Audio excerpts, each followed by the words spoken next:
O ano GTC, ano na naman yung GTC, sama na naman tingin mo sa akin.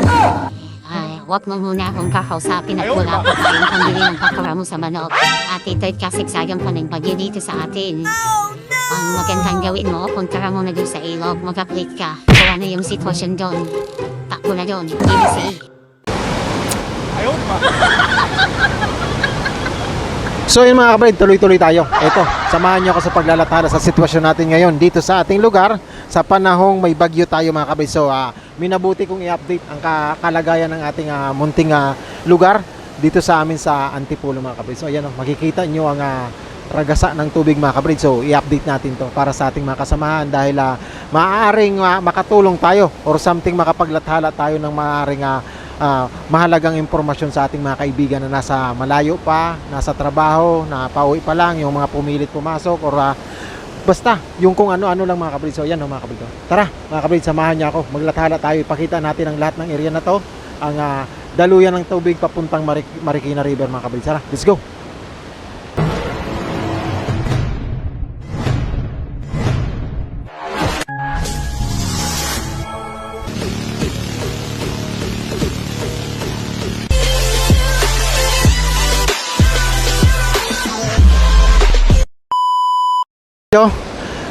Umaapaw dito mga kabrid ang tubig pag sakaling hindi tumigil at sunod-sunod ang malalakas na ulan mga kabrid, yung mga galing sa bundok. Ayan, umaapaw dito. Minsan hindi to accessible na daanan na to mga kabrid natin sa dulo. Hindi accessible siya.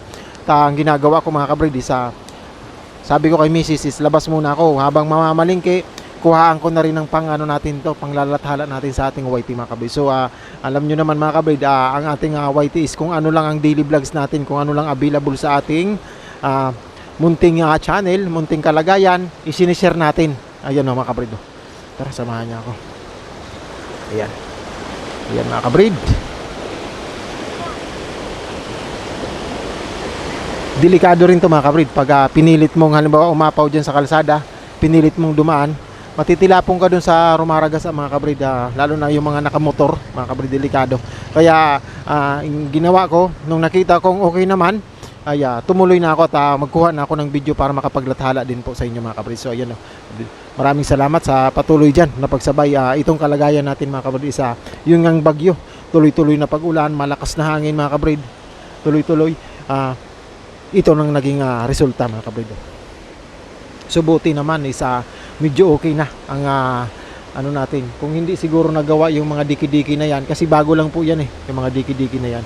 Kung hindi siguro nagawa, maaaring mabilis masira itong daan natin dito. So buti na lang sa good government natin mga kabrid, napukusan nilang maayos yun. Hanggang yan dun sa dulo. Tapos hanggang din dun sa dulo. Hanggang karugtong na ng Marikina mga kabrid. So ayun kabrid. Kaya medyo siya na kumbaga sa agos ng tubig na centralize na siya papunta ng Marikina River, okay na yung daan, mas mabilis na humuhupa. Ang mga dito naman na daanan ng tubig mga kabrid isa na kapag hindi sila nangangamba kasi nga maayos na ang daluyan ng ating mga tubig mga kabrid. So yun, samahan niyo ako mga kabrid, lakad-lakarin natin. So yung inaalala ko yung mga manok natin kahapon, nagpakain na ako ng may bawang mga kabrid. Tapos ngayon medyo tingin-tingin tayo, mamayang hapon ulit ulit tayo ng bawang ulit mga kabrid para mayroon antibiotic ang pangangatawan ng manok natin dahil madalas mga kabrid nagkakaroon sila ng karamdaman gaya ng lagnat at sipon mga kabrid. So kailangan natin lagyan agad sila ng antibiotic mga kabrid, yung organic lang giniling na bawang mga kabrid. So ayan, samahan niya ako. Buting malawak kabrid, malawak ang agusan ng tubig dito. Kung nagkataong medyo masikip-sikip pa siya mga kabrid, ay talagang may kalalagyan ang ating daanan mga kabrid. Mabubuwal, maano na naman ito mga kabrid. Nung hindi pa ito nagagawa mga kabrid, dito ako noon, pag ganitong ulan ako, abala na sa mga mamamayan natin dyan sa kabilang bundok mga kabrid. Yan, may kunting barangay dyan, Unit 7 kung tawagin dito. So maayos-ayos na kabrid, maayos-ayos na ang kalagayan. Hindi siya masyadong kumbaga sa medyo hindi siya nakakakaba. Hindi gaya nung mga unang panahon mga kabrid, yung mga dati pag ganitong ulan, apaw-apaw na dito. Pero tama mga kabrid, ang daanan natin, ayan tama, dapa yung mga dahon, dapang-dapa siya, ayan oh. Ibig sabihin ng kasagsagan talaga ng ulan kahapon, yung kagabi. Ayan oh. Apaw dito ang tubig. Apaw na apaw dito ang tubig mga kapatid. Kaya ayan oh. Siguro napakataas talaga. So, buti na lang nung pag-check natin umaga kasi medyo umaambon-ambon na lang mga kapatid. Isa, sabi ko mababa na siguro. Pasyalan ko yon. Mamalingki din ako diretso. Bili tayo ng mga yung mga ready-made na yung kagaya ng hotdog ng anak natin, mga nuggets. Bili tayo nun para may stock tayo. Tapos hanap na rin ako ng pwede kahit nilagang gulay dun mga kapatid, or kaya tuyo. Sarap ngayon ng tuyo. Talbos ng kamote, talbos na malagyan ng sardinas. Adoy, sarap nun mga kapatid. So ayan Pwede. Tamang paglalathala lang tayo. Kung ano lang yung aktual. Ang vlog po na ito or ang paglalathala po na ito ay hindi po nagpapakita ng totoong pangyayari na kaparehas sa ibang lugar. Ito lang po ang pinalalathala ko sa sitwasyon ko ngayon dito sa lugar namin mga kabrid. Hindi ho ito magiging basihan ng isang uri ng paglalathala ng gaya ng nasa television mga kabrid. Sariling ko lang din po ito. Huwag niyo po itong gawing basihan para magkapaglathala kayo ng impormasyon sa iba na maaaring maging mali mga kabrid. So ayan mga kabrid. Ayan.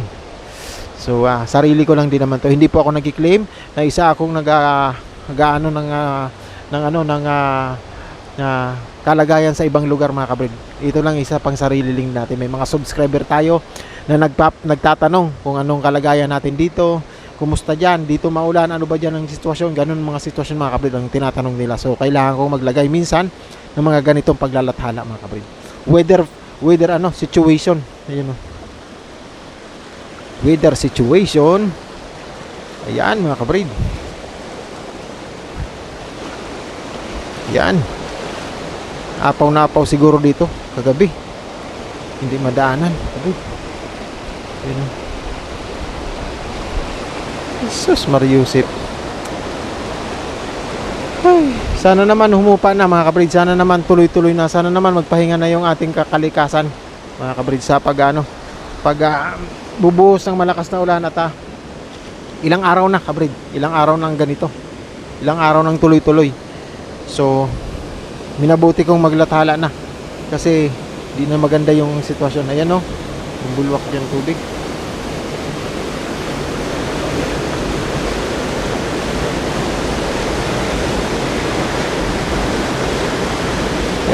Kita ko lang sa inyo mga kabrid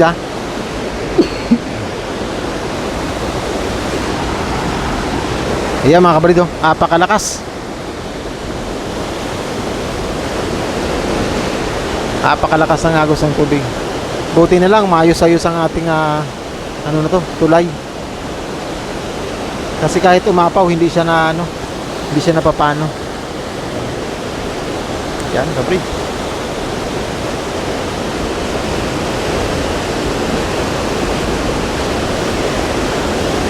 Kulay brown siya mga kabrid, kaya mga galing sa bundok yan.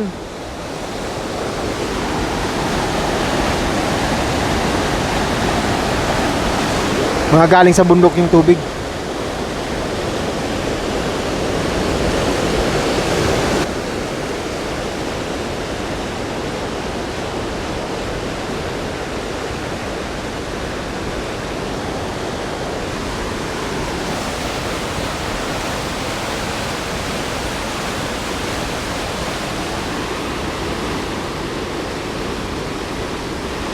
Pag hupa-hupa dito, marami na namang isda, no? Marami na namang isda.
dito magandang anggulo.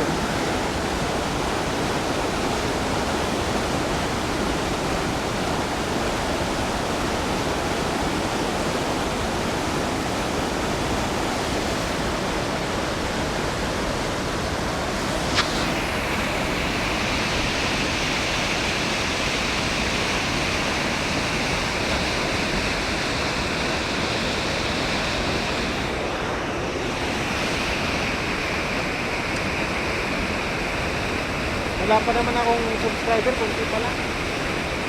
Pero kailangan ko maglagay ng video. Kasi para makakakot ng mga tao.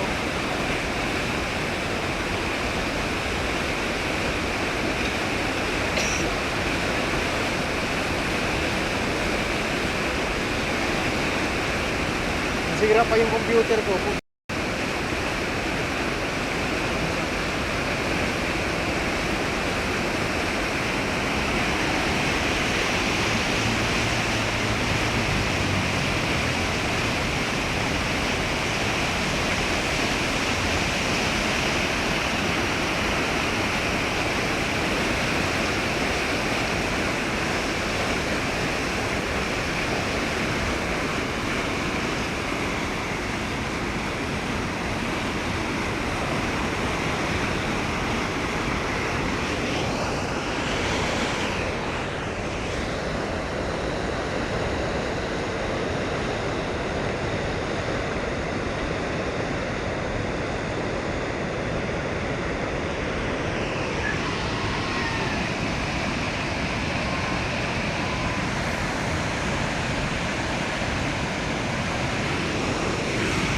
So ayan mga kabrido, so ayan pinilalathala natin ang pangkasalukuyang kalagayan natin mga kabrid. Sana po ay laging nasa maayos ang kalagayan ng lahat. Yung mga anuhan ng baha na to at matinding bagulan po. Sana po lagi kayong mag-ingat and then keep safe everyone mga kabrid. So tuloy-tuloy lang.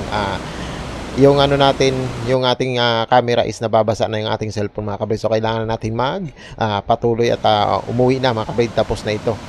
Ito lang ang katangi kong may lalathala mga kabrid. Sana po ay lagi kayong nasa maayos na kalagayan. Maraming salamat sa panonood niyo dyan. And then hopefully mga kabrid, lagi lang tayong mag-iingat sa ating mga kapakanan ng ating bahay para sa pamilya natin, lugar natin. And then hopefully po mga kabrid, lagi kayong nasa maayos na kalagayan po.